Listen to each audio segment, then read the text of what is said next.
Bienvenue sur les webinaires de Nous Femmes. Nous allons maintenant voir comment le mouvement transactiviste s'articule avec les mouvements qui le précèdent, homosexuels et féministes. Même s'il y a pu y avoir des solidarités et des recoupements, les mouvements homosexuels et féministes, avant l'apparition du mouvement transactiviste, sont relativement distincts. Les mouvements homosexuels, qu'ils soient queer, LGBT ou transpédéguines, concernent les gays et les lesbiennes. Les mouvements féministes concernent les femmes hétérosexuelles et les lesbiennes qui peuvent militer dans des mouvements homosexuels mixtes ou dans des mouvements féministes et dans des mouvements de lesbiennes féministes. Jusqu'à l'apparition du mouvement transactiviste, les personnes transsexuelles se nomment tantôt au masculin, tantôt au féminin et appartiennent plutôt au mouvement homosexuel, dans lequel on retrouve le mouvement queer ou transpédéguine, qui veulent abolir le genre et la norme hétéropatriarcale et changer la société, et le mouvement LGBT, plus intégrationniste.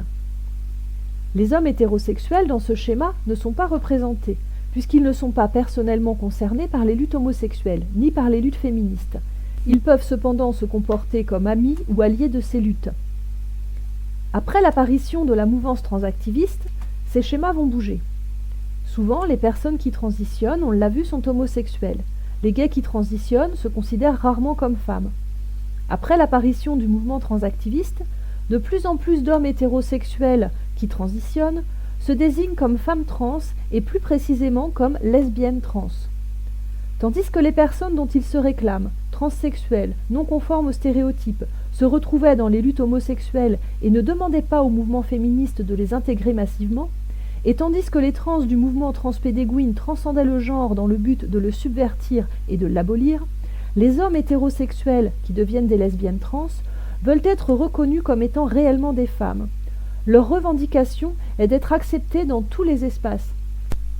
Féministes, lesbiens, le refus des lesbiennes de les considérer comme partenaires potentiels est vu comme oppression car discriminant, et LGBT, reprenant leurs revendications à la normalité, et ce, tout en se revendiquant du queer, vidé de son côté subversif. Les lesbiennes trans passent donc d'un statut d'homme hétérosexuel à un statut de lesbienne trans, et désignent les autres hommes hétérosexuels comme étant des mecs cis-hétéros, c'est-à-dire les ennemis qu'ils veulent faire reconnaître comme ennemis communs aux LGBT et aux femmes. Le terme cis est très utilisé par les transactivistes. Cis, ça signifie du même côté, tandis que trans signifie de l'autre côté. Les termes cis et trans sont utilisés en géométrie, en chimie, en géographie. Pour les transactivistes, une personne cis, c'est une personne qui est toujours du même côté du genre que celui de son sexe, c'est-à-dire qui a gardé son genre de naissance, contrairement aux personnes trans. Revenons à l'histoire des mouvements féministes et homosexuels. Le mouvement féministe se trouve donc fondu avec les mouvements homosexuels, et les mouvements féministes, lesbiens ou homosexuels mixtes tendent à être fondus dans le mouvement transactiviste. Le mouvement lesbien est requalifié, puisque des hommes hétérosexuels peuvent devenir lesbiennes. Les femmes sont requalifiées de femmes cis. Le mouvement gay est requalifié, puisque des femmes hétérosexuelles peuvent désormais devenir PD. Ce mouvement est appelé féminisme transinclusif.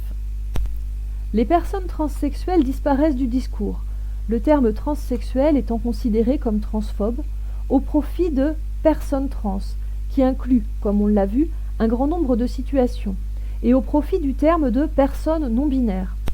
Le mot queer, qui désignait un mouvement, désigne maintenant des personnes, et le mouvement queer disparaît dans le mouvement LGBT, qui devient le mouvement LGBTQI++, gay, bi, intersexe, queer, etc.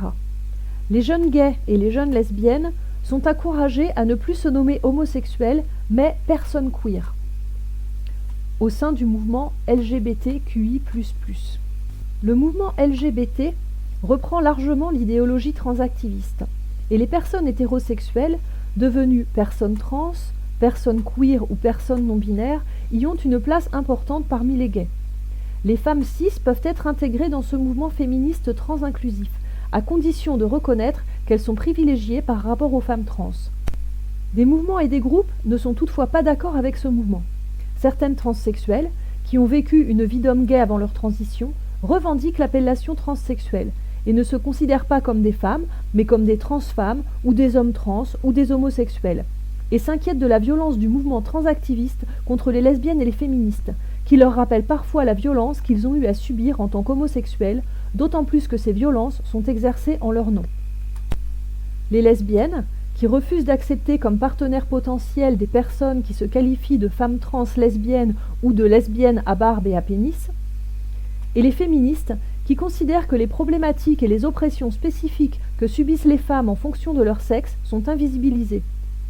Les lesbiennes et les féministes sont alors considérées comme ennemies des trans, c'est-à-dire appelées TERF, trans exclusives radicales féministes, et les transsexuels qui les soutiennent également en tant qu'alliés des TERF. Alors que les réalités et les besoins des personnes transsexuelles, des homosexuels et des femmes sont différents et que leurs luttes ne se recoupent pas forcément, les militants transactivistes placent la transidentité comme centrale, mais recoupant une appartenance au mouvement LGBT et féministe.